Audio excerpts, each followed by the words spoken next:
The Bible says, "And when he had taken the book, the four beasts and the 24 elders fell down before the Lamb, having every one of them harps and golden vials full of odors, which are the prayers of the saints. And they sang a new song, saying, Thou art worthy to take the book and to open the seals thereof. For thou wast slain and hast redeemed us to God by thy blood out of every kindred and tongue and people and nation, and hast made us unto our God kings and priests, and we shall reign on the earth. And I beheld, and I heard the voice of many angels run about the throne, and the beast and the elders, and the number of them was 10,000 times 10,000 and thousands of thousands, saying with a loud voice, Worthy is the Lamb that was slain to receive power and riches and wisdom and strength and honor and glory and blessing. And every creature which is in heaven and in the earth and under the earth and such as are in the sea and all that are in them heard I saying, Blessing and honor and glory and power be unto him that sitteth upon the throne and unto the Lamb forever and ever. Baptist worship musicology is heavenly worship musicology. Makikita niyo po, andito ay, ang pinag-uusapan dito ay worship. At sa worship na ito, kasama ang music, ang song, ang mga awit. At ito ay kaparte ng sa kalangitan, activities na ginagawa sa langit. Pinakita sa atin. Kaya, it is our duty bilang isang church na mapunta sa ganong estado. Dahil doon tayo talaga, magsasama-sama tayo kasama ng iba pang mga churches at iba pang mga mananampalataya pagdating ng panahon, magsasama-sama tayo kasama ng mga anghel na sasamba sa Panginoon, sa harapan niya, at ganito ang gagawin natin. Ito ay hindi na sasabihin na dapat ganito gawin nyo. Ito ay parang sa mata ni John, the Revelator, nangyari na. Although it is future. Pinakita na sa kanya ng Panginoon what will happen. And therefore sa atin, this is what will happen in heaven, in the future, and therefore, this is what should be happening in our church at present. Baptist musicology in our worship. Ibig sabihin, ko-conform tayo dun. Titingnan natin. Kung hindi man tayo ganun ngayon, dapat dun tayo papunta sa panahon ngayon. At imbis na ang gagawain ay ginagawa ng ibang churches, Baptist churches at that, na papunta doon sa tinatawag nilang seeker-sensitive musicology. No? Kung naintindihan ninyo yung trend ngayon, seeker-sensitive churches. Yan ang term ng mga tinatawag na purpose-driven churches or mga modern worship practices. And that is, gawain mong in pattern ang inyong church doon sa community kung saan ka nandun. Gawain mong, yung iba nagsasurvey. Ano ba ang gusto mong trend, type ng worship service? May drums ba? May sayawan ba? Meron bang talunan? Meron bang mabilis na beat? O ang gusto nyo lang ay hymnal at solemn? So kung ano yung nanalo sa survey, dahil ang gusto nila maximum impact sa community at maging mega church, yun ang gagawain ng church na yun. That's called purpose-driven or seeker-sensitive. And ang premise niyan is To win the lost at any cost. Narinig nyo na siguro yung term na yon. Kahit anong kailangan nating gawin, gawin natin to win the lost. But the purpose of the church is to worship Christ. To honor God. Tingnan nyo, nakalagay dito. Saying with a loud voice, "Worthy is the Lamb that was slain." At inulit-ulit, He is the one who has power, riches, wisdom, strength, and honor, and glory, and blessing. Hindi matapos-tapos, endless praise. Ginagamit ang lahat ng boses, lahat ng oras, lahat ng mga lakas ng tao at ng mga anghel in endless worship to honor God. Hindi honor men. Hindi pamparami. Kasi ang pagpapadami, trabaho ng Diyos yan. No? Hindi yan trabaho. Tayo, ginagamit ng Diyos sa kanyang work. Instrumento tayo. Kaya magpapagamit tayo. Pag ikaw ay tinatap, binibigyan ng idea, at sometimes, kahit na hindi galing sa pastor, pero maganda yung idea mo, go ahead. Maaring inuudyukan ka ng Panginoon. So, go ahead. And gagamitin ka, yung katawan mo, yung talino mo, para magdala ng kaluluwa sa kanyang paanan. Oh. Kahit na ikaw ay may sakit, ikaw ay nakahiga sa ospital, pwede ka pa rin mag-invite ng kaluluwa papunta sa Panginoon. Alam niyo yung awit ni Luz, no? 3,000 ang nanood. Sipin mo yun. No? Sino sa atin ang nag-post or gumawa ng video tapos 3,000 ang nanood?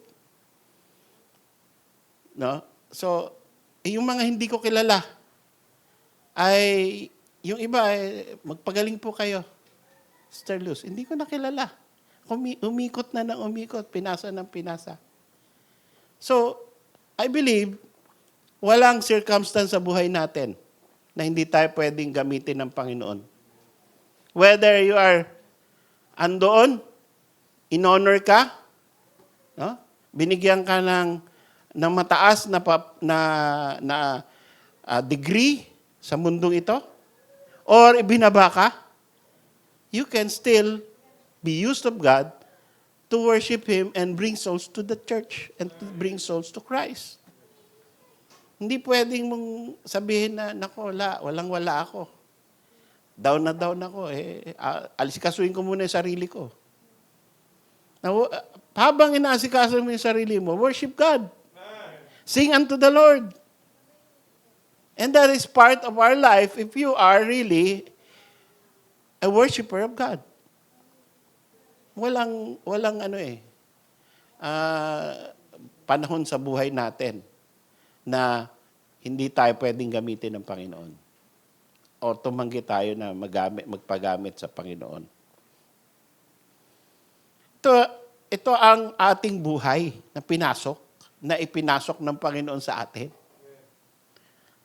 Tayo ay mga galamay ng Diyos so that we will we will be able to follow the greatest commandment. Thou shalt love the Lord thy God with all thy heart, soul, strength, might.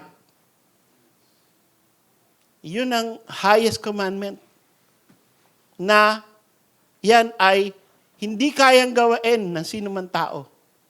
Subalit dahil kay Kristo, ikaw ay napasali sa isa sa mga may kakayanan na niyan. Nung iniligtas ka ng Panginoon, binigyan ka ng banal na Espiritu Santo, kaya mo nang gawin yan. To love the Lord your God, to honor Him. And not only now, but also tomorrow, for the rest of your life, and forever and ever. That is already an ability given to you by God. And so, ito na yun. Kaya, sa ating pagsamba, mga kapatid, titingnan natin ito, no? Unang-una, in Revelation 5, in our text, we are given an example of worship and music in heaven, which we can look at and we can imitate as much as we can. So, pag tinignan po natin itong style na to ng music, ng pag-awit, makikita natin that music is not neutral. Music is something you do with your soul, with morality, with spirituality. Kaya kailangan natin na gawain ito na mayroong sincerity and awareness of doctrine. Dahil hindi ito basta makaawit lang tayo. Hindi ito basta magkaroon lang tayo ng singing service or na magkaroon lang tayo ng some kind of music para lang para lang hindi dry, no? May purpose po ang music. Nakikita natin dito sa binasa natin ng mga talata. It is moral, spiritual, and it will be something that we will do forever and ever in heaven. Kaya kailangan, marunong tayo niyan. Ginagawa natin yan. Parte ng buhay natin yan. Lahat tayo ay may music sa ating puso. Kahit di ka magaling kumanta, meron ka pa rin music sa puso mo. Umaawit ka sa Panginoon sa puso mo. So sabi ng isang text, no? When he had taken the book, the 4 beasts and 24 elders fell down before the Lamb. Ano manonotice natin doon? Ang pinaka nag-uumpisa ang singing sa langit doon sa closest sa throne.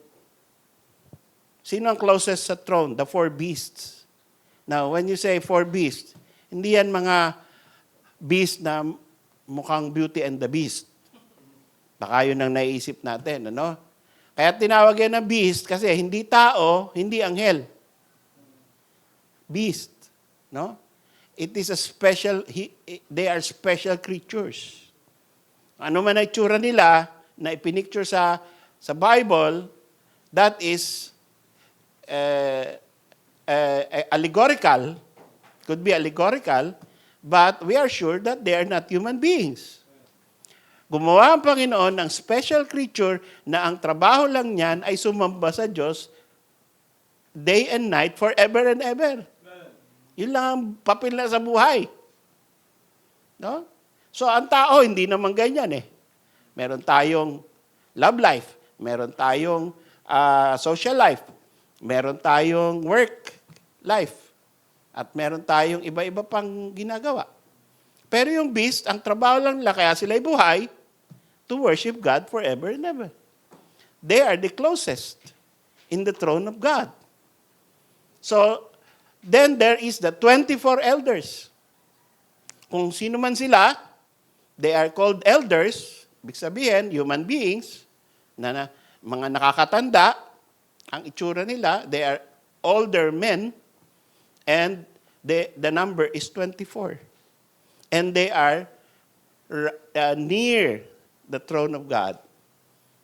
So, kikita mo, no? Tingnan mo, hindi binigay sa atin ang eksaktong lahat ng ginagawa activity, but limited mind that we have, nakikita na natin, merong 4 na beast, merong 24 elders. Pagkatas, anong ginagawa nila? They fell down before the Lamb. Ginagawa nila ay yumuyuko. Yung mukha nila, nilalagay nila sa sahig. At nakaharap sila doon sa Lamb who is the Lord Jesus Christ. Yun ang kanilang activity sa langit. At ang sabi ron, having every one of them harps. So meron silang musical instrument na dala-dala. So it is a musical service. It is a worship service. But there is music there because ani mo yung harp kung hindi mo pa tutugtugin. So may instrument. Okay? Of course, dito, wala naman tayong harp. Meron tayong piano, parang harp din ang tunog. No? Ewan ko kung makakabili tayo ng harp. Tanong natin kay Arar, magkano ba ang harp? Tapos, kailangan meron tayong marunong mag-harp. No? May magte-training para mukhang mas makalangit na awitin naman. Hindi yung basta pinitik-pitik lang na ganon. Kailangan marunong. So that is what is being told to us that happened in heaven. They fell down, meron silang harp, and then meron silang golden vials full of odors, which are prayers of saints. So yung dala-dala nilang vial ay merong mga perfume, at yung perfume na yon, ang tawag doon ay prayers of saints ang laman nun. So yung mga panalangin natin, lalo-lalo na yung mga intercessory prayers natin, hindi yung selfish prayers lang. Na, Panginoon, i-bless mo ako, bigyan mo ako ng mabuting buhay, bigyan mo ako ng career, yung akin, yung pagkain ko. Hindi puro ganun lang, kundi ang mas powerful and memorable and heavenly bound ng mga prayers ay yung mga intercessory prayers. Sabihin, mga panlangin na in behalf of other brethren. So masanay tayo mga kapatid na pag nananalangin tayo, hindi lamang yung para sa sarili. Hindi masama manalangin for yourself, for your needs. Sabi, casting all your cares upon Him, for He careth for you. So, that is your cares, your daily activities, your daily needs. You cast it on the Lord, and that is by prayer and supplication. Let your request be made known unto God. So, personal po yan, mga pangailangan natin, mga trials natin, malusutan natin by the prayers. Pero, humingi din tayo ng tulong sa ibang mga kapatiran na ipag-pray ka. Hindi masama yun. No? Mag-request ka sa kapatiran. Pag-pray nyo ako. Pag-pray mo nga ako, Brad. Minsan personal. No? Hindi mo masabi sa buong church. Pero sabihin mo kahit sa isa lang na kapatid. And that is good. And that is prayers of the saints na nailalagay sa vial. At yan ay naaamoy sa langit, yung mga panalangin natin, like a sweet-smelling savor, a sweet-smelling odor, na pag binuksan mo, di ba, ang pabango, pag binuksan mo, the fragrance fills all the room. So gusto nyo bang makakontribute dito sa mga vials na to, na naaamoy sa langit? Pray for each other. Ask somebody to pray for you. Huwag tayo maging masyadong private sa ating mga problema. I-share natin. Of course, when somebody says, pray for me, Brad, sis, please pray for me, that is not something na i-gossip mo. Alam mo ba kung anong pinagpe-pray ko raw? Pag-pray ko raw siya, alam mo ba nangyayari sa buhay niya? No? Huwag nating i-share sa iba kung senior lang sa'yo. No? Yung mga unspoken request, spoken nyo na yan sa ibang kapatiran. Huwag lang sa'yo. Diba? Because intercessory prayer is part of God's perfume in heaven. Na ito nakikita natin is also part of the music worship service in heaven. Yung nangyayari sa atin dito ay ini-enjoy sa langit. at nai-store. Nasa vial eh. Ibig sabihin, nai-store yan. Ibig sabihin, nape-preserve yan. May purpose yan. Hindi yan ngayon lang. Meron yan, nananatili yan, memorable yan. Lalo na yung mga bagay na binigay sa iyo ng Panginoon sa puso mo, tapos gusto niya kasing sagutin. Sometimes God uses prayer to answer, to make wonders on earth. Ginagamit niya yung trials natin, yung tragedy natin, yung mga tribulations natin, para pag sinagot niya, you will praise Him. So yun po ang purpose dito, and it is a golden vial. It is kept in a golden vial full of odors, which are prayers of the saints. And after that, pagka sumingaw na yung mabangong samyo sa kalangitan, at habang nakayuko ang 24 elders, at habang pinapatugtog yung harp, they sang a new song. So, songs are old, songs are new, but they're always pleasing to the ears of God when they are sung by the people of God. Yan po ay kailangan natin na gawain. Mag-increase tayo ng ating musical life, na ang music natin patungkol sa Lamb, sa Panginoong Hesus. No? Marami tayong pwedeng maisip na magandang ginagawa ng Panginoon, pwede nating gawing awit sa Panginoon. Bakit sila lang sa papuri yung magagaling kumanta at magagaling mag-compose? Tayo rin. No? Pwede na lang nangyari sa iyo, sinagot ng Panginoon sa panlangin. Kahit 2-3 stanza lang, gawin mong awit. Pwede yan. And so, we can be a musical church with our new songs.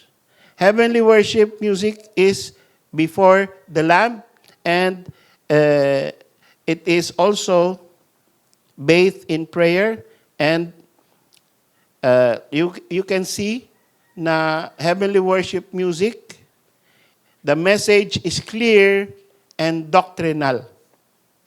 So nakuha na natin, ang Panginoon yung kanilang pinapatungkulan ng kanilang awit. Pagkatapos, the closest people are expected to sing. The saints are expected to sing. And they fall down to the Lord when they sing. They worship God when they sing. And also, meron silang instruments when they sing sa langit. It is bathed in prayer. And now we will see that it is a doctrinal kind of content. Yung kanilang mga awit ay hindi paulit-ulit lang na pupurihin kita, Panginoon. Pupurihin kita, Panginoon. 20 beses. Hindi ganun lang. Although tama naman yung pupurihin kita, Panginoon. Sasambahin ko ang tunay na Diyos. Tama naman yung ganun. Minsan yung Psalms ay tama naman, pero pagka yun lang yung sinasabi mo, at 20 beses mo sinasabi yun, medyo hindi yun ang nakikita natin na way na ginagawa dito sa kalangitan. Tingnan nyo kung ano sinabi sa Revelation chapter 5, verse 8 to 13. Thou art worthy to take the book. So, habang sila'y nakaluhod at yung mukha nila ay nakayuko, and the harps are playing, the odors are being smelled, okay? And they are singing, Thou art worthy to take the book. At yan ay ginagawa nila in chorus. Lahat sila ay kumaawit. And to open the seals thereof. Pinupuri nila ang Lamb, ang Panginoong Hesus. For thou wast slain and hast redeemed us to God by thy blood. So, sino lang ang umaawit nito? Yung mga redeemed. Yung mga ligtas. Hindi pwedeng kumanta niyan yung four beasts. Diba? Kasi hindi naman sila redeemed. They were created already in the throne. Near the throne. So, yung 24 elders, malamang yan ay isa sa mga redeemed. Mga tao yan na niligtas ng Panginoon. Yung saints, kaya sila tinawag na saints because they are redeemed. So, they're saved. Sila ay mga makasalanan. Sila ay mga papunta sa apoy. Subalit, dahil kay Kristo, sila ay naligtas. Yan lang ang qualified sa langit na maging pumunta sa langit at yan lang ang qualified na kumanta ng kantang ito. For thou hast redeemed us to God by thy blood. Have you been redeemed by the blood? Ikaw, qualified ka kumanta. And sing about your redemption. Kahit na libo-libo na ang nakagawa ng mga kanta tungkol sa redemption, tungkol sa salvation, pwede mo pang dagdagan ng panibago yung ginawa sa iyo ng Panginoon. Yung personal experience mo ng salvation. Dahil isa ka sa mga ligtas. It's your privilege. Hindi lahat sa langit. Mga angels, hindi pwede kumanta na, thou hast redeemed us. Hindi sila qualified. Kasi hindi naman sila niligtas eh. At ever, yung mga angels which kept not their first estate, yung mga anghel na hindi, yung mga kampo ni Satanas, yung mga sumunod sa kanya, walang kaligtasan para sa kanila eh. No? So, yung mga tao, yun lang ang niligtas ng Panginoon. Kung ikaw ay ligtas, isa ka sa qualified kumanta nitong heavenly worship music. So, take note of that and take advantage of that. Na hindi lahat ng creature. Yung mga bato, gawa rin ng Diyos yan. Yung mga puno, yung space, yung mga bituin, yan ay gawa ng Diyos. Subalit, hindi sila pwedeng kumanta na, thou hast redeemed us by thy blood. Tao lang ang pwede. Yung mga aso, hindi pwede. No? So, it is really a privilege to worship God and tell Him, thou hast redeemed us. Kaya, take note of that privilege. Thou hast redeemed us by thy blood out of every kindred and tongue and people and nation. Isipin niyo yung multiplied words. Doon pa lang sa out of every kindred, naintindihan na natin na hindi Jews lang ang ligtas. Mga Pilipino din. Pwede ring maligtas. Pero hindi pa tumigil doon sa out of every kindred, out of every tongue. Lahat ng wika. Pwede mong purihin ang Panginoon. Sa lahat ng lingwahe na kaya mong sabihin, ay gamitin mo para sa Panginoon. Out of every people and out of every nation. Lahat ng bansa pwedeng pumuri sa Diyos. And therefore, tayo na mga Pilipino, tayo na mga Tagalog, or Bisaya, or Ilocano, or Bicolano, whatever language you may have, you can worship God in your tongue and in your music.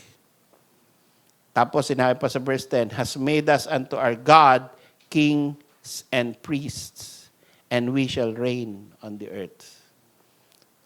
Sipin niyo yung privilege na nakalaan para sa atin, sa future natin, because of the redemption that we have in Christ.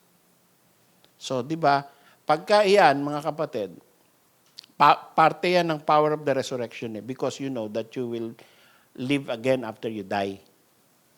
And if you can feel that in your heart, na ikaw talaga ay forever and ever na ang may eternal life ka na eh.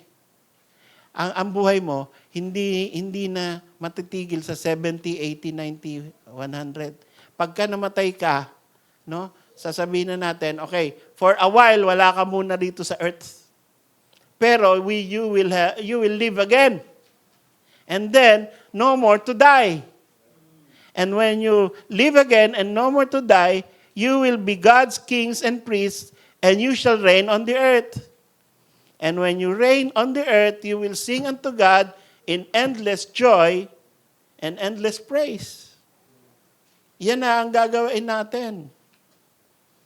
Kaya, it is a privilege to worship God now because you will do it forever and ever, non-stop. And habang ikaw ay umaawit, ay nakaka-experience ka ng another joyful occasion sa buhay mo. No? Meron na ba kayong kinain na bawat kagat mo, parang ang sarap-sarap, tapos gusto mong kumagat ulit, tapos sana hindi matapos yung panlasa mo na yun lagi. Tapos gusto mo bumalik. Pag natapos na, naubos na, dahil wala ka ng pera, kahit anli yan, busog ka na, malaki na yung tiyan mo, di na pwede.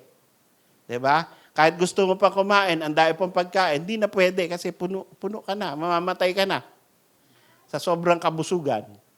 Gusto mo bumalik ulit. No?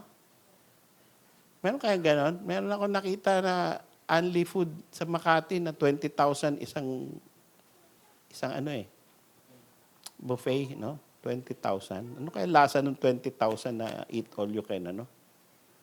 Sino na nakalasa sa inyo ng ganun 20,000 na privilege, no? Meron ba? So, kung meron man at talagang napakasarap nun, siguro, no, babalik-balikan mo. Baka yung mga bilyonaryo, ganyan. Sabi nila sa Mar-a-Lago daw, ay walang pera daw doon. Pero $2,000 daw ang ron. Per meal. Bawat pasyal mo, pipirma ka. Tapos eat all you can. $2,000. Tapos may membership ka pa na 100,000. Isipin mo, privilege yun. Ano kaya nakakain doon? No? Something that maybe in our lifetime, di tayo makapunta. No? Pero, it will be infinitely greater pagdating natin sa harap ng ating Savior. Gaano kasarap na umawit sa harap ng Panginoong Hesus. Pagdating ng panahon na tayo ay andun na sa Kanya. At walang katapusan. Hindi ka magsasawa. Kasi habang ginagawa mo yon, nadadagdagan yung kasarapan mo sa buhay mo, sa eternal life mo. Increasing, infinitely increasing. Kaya you will do it again and again, never being bored. And there is no note that is wrong. And everything is perfect. So that is what God will do to us. Heavenly worship is congregational. Kita nyo? It is congregational. Sabay-sabay. Lahat ng tao doon. Ewan ko lang kung may soloist doon. Ano? Wala akong nakita. Hindi naman masama mag-solo. Ako, nagsosolo rin ako. Pero, dito sa halimbawa natin at sa buong Bible, pag tinignan mo, ewan ko, may makita ba kayo soloist? Yung talaga siya lang ang kumanta mag-isa. Si David, kumakanta siya. Pero ito ay para sa buong bansa. Diba? Si Moses, kumanta, pero para maging example sa buong bayan ng Israel. So siguro, si Moses, kumanta mag-isa, kaya tinawag na The Song of Moses, pero kaya niya kinanta yun para maging halimbawa na ito ang kakantahin ninyo at ito ay ituturo ninyo sa inyong mga anak. Nagturo na ba tayo ng mga kanta sa ating mga anak? Yun, maganda, no? Na isang klase na practice natin, nagtuturo tayo ng kanta. At ito ay hindi makakalimutan ng ating mga anak. Hindi makakalimutan noong tinuruan mo. Merong one of the comments noong kumakanta si Luz. Sabi, Luz, si Ate Luz is one of the first woman who teach me how to win souls. 1980s pa yan. No? Si Sister Richie, na nasa US na ngayon, ay isa sa mga sinama niya para pumunta sa mga kabataan. No? Yung Joy Ministry namin noon. Ay isinama siya. Halika, bata pa siyang Kristiyano, single pa siya. Halika, punta tayo doon.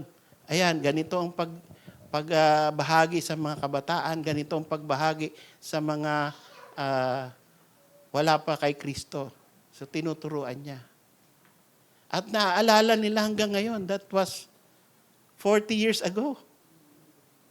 40 years ago.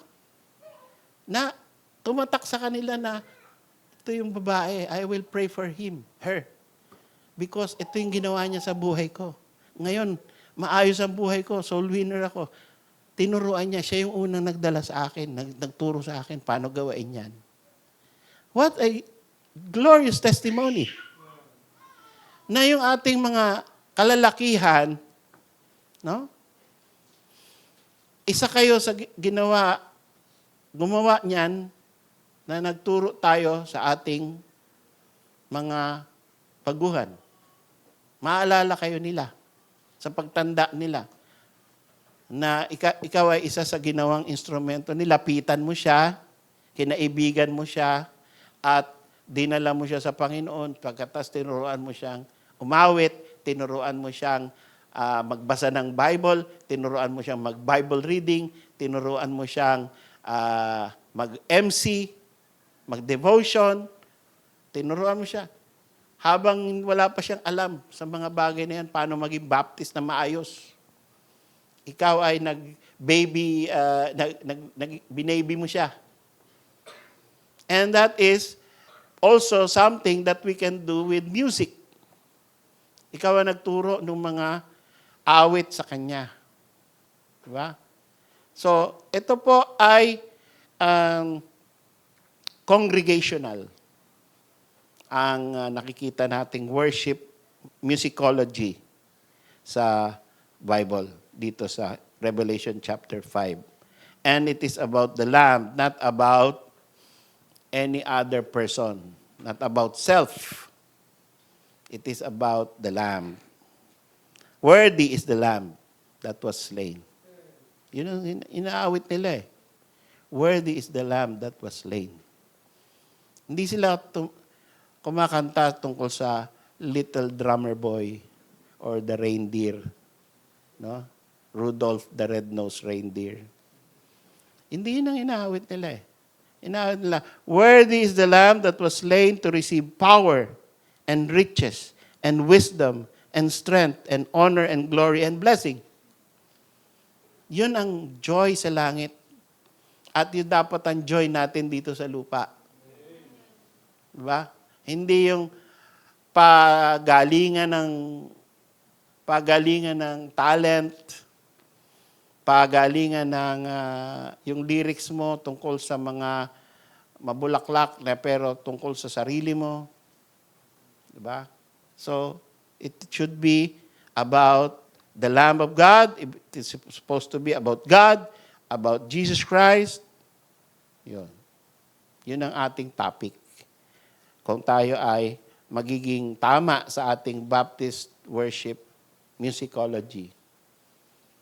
I-streamline pa natin yung ating awitan. No? Yung mga song leaders, yung mga MC, pag magpapakanta kayo ng worship songs, make sure, put it in your mind that it is about the Lamb. It is about Jesus Christ. Hindi nawawala ang Panginoon, ang Panginoong Kristo. Tingnan niyo yung lyrics. Ang dahil masasarap awitin. Pero, pag wala ang Panginoong Kristo doon, kahit magandang pakinggan, magandang harmony, merong hindi na-appreciate sa langit. Kasi wala yung sentro, wala yung bida. Di ba? Wala yung may-ari ng music. Ang may-ari ng music, ang Panginoon eh. May-ari ng boses, Panginoon. May-ari ng church, Panginoon. So bakit wala ako dyan? Bakit tungkol yan sa musika? Diba? May kanta, salamat, salamat sa musika. Pinapasalamatan musika, hindi Panginoon. Oh, diba? So, minsan madadala tayo sa magandang tono, magandang harmony. Pero pag wala ang Panginoon doon, that is maybe not appreciated in heaven. So, this is a choir of saints with angels. Sabi, I heard the voice of many angels.